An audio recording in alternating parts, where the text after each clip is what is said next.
everyone. So today I'm going to talk about how everybody I know found out about my mental illnesses or self-harm, or if they know, and kind of how they reacted to it, just in case you're wondering. And this video might also be relevant for future videos I'm planning, just so you kind of know with who around me knows what.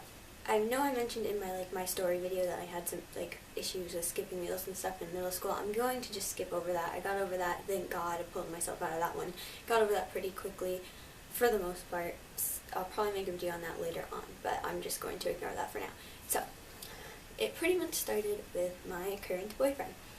Now, he was the first one to know about my depression. He was kind of the one who made me realize that I could have depression because I hadn't been diagnosed yet.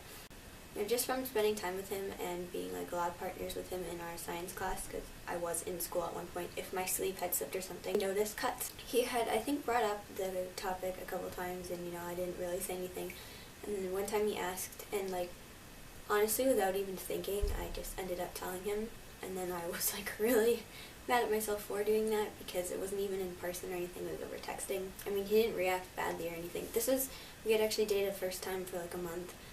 The reason we broke up was basically because of all of the crap going on in my life, and I just was really overwhelmed, so we broke up. But anyways, so we were already broken up, and he told the guidance counselor at our school. We were in 8th grade. And then I had to go to guidance, and they had to call one of my parents, and I didn't know which one would be worse. So I picked my mom. She did not handle that the best that she could. Of course she was nice about it in front of the guidance counselor, but then as soon as we were in the car, she was really ticked off. So that was upsetting, and kind of expected, but upsetting. And that's that. So I got sent home from school that day, and I was in a really, really bad mood. And I had friends asking me about it later on. Eventually I told one of my friends. She didn't really have much to say, but I think that she kind of showed that she cared. Then eventually I had to kind of stop talking to my, at the time, ex-boyfriend, because I was just really mad and upset. And eventually we became friends again, and I pretty much talked to him about everything, and we started dating again. I think that it was really helpful to already have him know about this stuff before going into a relationship. It was less overwhelming, and he already knew what was expected, and so did I. Then in 9th grade, after I tried to kill myself, I sent out goodbye messages, so then that was a terrible idea because I got a lot of questioning after that.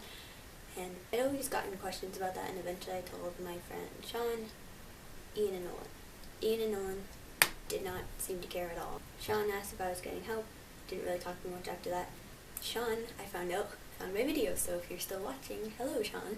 I had also told my friend Bronwyn, and she was very nice about it and showed that she cared. So then I think it was just implied at that point to all of those people that I was depressed. Yeah, overall, friends handled it okay, parents did not handle it well. I think my whole family knows at this point. Doesn't mean they're nice about it, but they know. So yeah, that's basically the story of how the people around me found out about all of my issues. I hope you at least maybe found this interesting, and I will see you in my next video.